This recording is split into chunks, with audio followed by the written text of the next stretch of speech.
Rational expressions. A rational expression is the quotient of two polynomials. That is, a rational expression is written in the form p divided by q, where p and q are polynomials as long as q does not equal 0. Always keeping in mind that you can never divide by 0. So x plus 2 divided by 3x minus 5 is a rational expression. A squared minus 3a minus 8 divided by a plus 7 is a rational expression. So essentially, a rational expression is just something that basically looks like a fraction. So to evaluate a rational expression, you just replace the variable with the assigned numerical value and perform the arithmetic. In other words, plug in the number that they give you into the letter. So if we want to evaluate x plus 2 divided by 3x minus 4 for x equals 4, we're going to replace the x's with 4's. So that gives us 4 plus 2 divided by 3 times 4 minus 5. Order of operations says that you have to deal with the numerator first, then deal with the denominator. So we have 4 plus 2 is 6, and in the bottom we have 3 times 4, which is 12, and 12 minus 5 is 7. And it's perfectly fine to leave as a fraction. Now, undefined values. This is, as I mentioned, because a rational expression is undefined for those values of the variable that make the denominator 0, we find the values for which a rational expression is undefined by setting the denominator equal to 0 and solving for that variable. So find the value for which x plus 2 divided by 3x minus 5 is undefined. So we take 3x minus 5 and set it equal to 0, and now solve for the variable.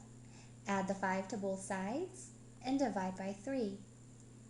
So the rational expression is undefined when x equals 5 divided by 3. Simplifying a rational expression. Looking at 5x plus 10 divided by x plus 2, you might think, well, what's wrong with it? It's fine, but it can be simplified. So first of all, we need to take note that x is not allowed to equal negative 2, because if it did, your denominator would be 0. Looking at the numerator, we can take out the common factor, which is a 5. And when we do that, we see that we end up with a numerator of 5 times x plus 2. Now we have the x plus 2 in the numerator and x plus 2 in the denominator, which can be canceled out. And we just get 5. Next, we can simplify x cubed minus 3x squared minus 40x divided by x squared plus 10x plus 25. In the numerator, we can take out a common factor of x. So dividing out that x leaves us with x times x squared minus 3x minus 40. Fortunately, the whole thing doesn't just cancel, so we're going to have to factor the numerator and factor the denominator. And by factoring, we find a common factor of x plus 5 that could be canceled out. Leaves us with x times x minus 8, that whole thing divided by x plus 5.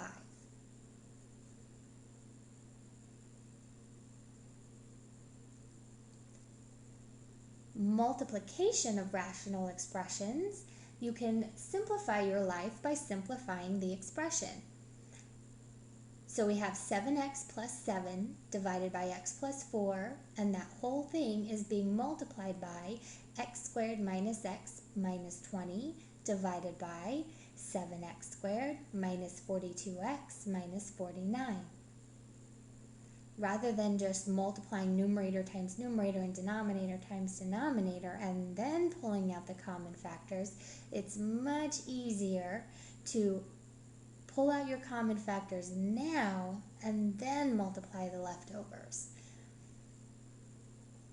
First, you can pull out the common factor of the 7x plus 7. We can pull that 7 out.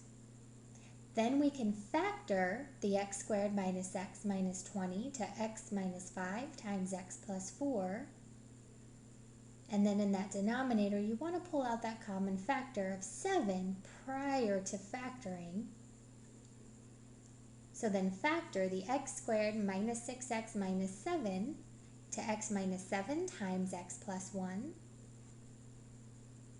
Now everything's completely factored, so we can cancel out anything that's in common. There's the 7's that can be crossed out, there's the x plus 1's that can be crossed out, and also the x plus 4. And all that we're left with is x minus 5 divided by x minus 7. And it's very important to note that x is not allowed to equal to 7. If it did, our denominator would be 0.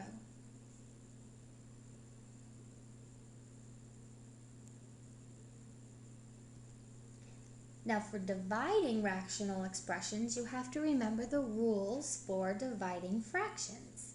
The rules for dividing fractions are to flip the denominator and multiply. It's the same here.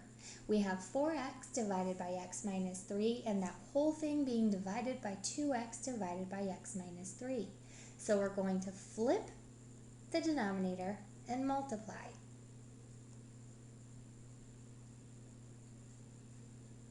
So we have 4x divided by x minus 3 times x minus 3 times 2x. We can cancel out the common factor of x plus 3, and then we can cancel out the common factor of 2x. And the whole thing simplifies to just 2.